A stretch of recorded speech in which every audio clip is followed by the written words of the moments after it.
रिद्धपूरच्या बाबाचे घृणास्पद कृत्य. रिद्धपूरच्या बाबावर अल्पवयीन मुलीवर बलात्कार केल्याचा आरोप. रिद्धपूर आश्रमात अल्पवयीन मुलगी गर्भवती. नांदेडचे बाबा अल्पवयीन मुलीच्या लैंगिक अत्याचार प्रकरणात सामील. शिरखेड पोलीस ठाण्यात बाबा आणि मावशीवर गुन्हा दाखल. पोलिसांनी बाबा आणि मावशीला केली अटक. अल्पवयीन मुलीवर बलात्कार केल्याप्रकरणी पोलिसांनी रिद्धपूरच्या बाबाला केली अटक.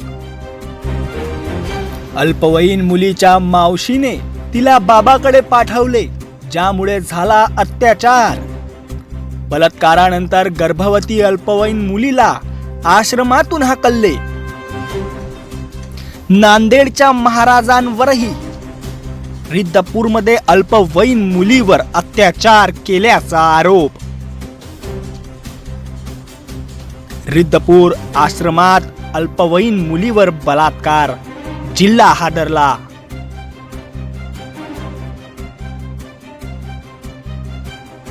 रिद्धपूर आश्रम अल्पवयीन मुलींचे शोषण करत असल्याचा आरोप.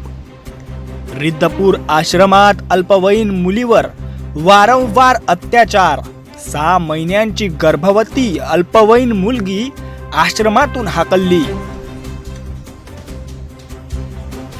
रिद्धपूर बलात्कार प्रकरणात नांदेडच्या बाबाच्या भूमिकेची पोलीस करताहेत चौकशी. अल्पवयीन मुलीवरील अत्याचारानंतर रिद्धपूर आश्रम तपासणीच्या घेऱ्यात.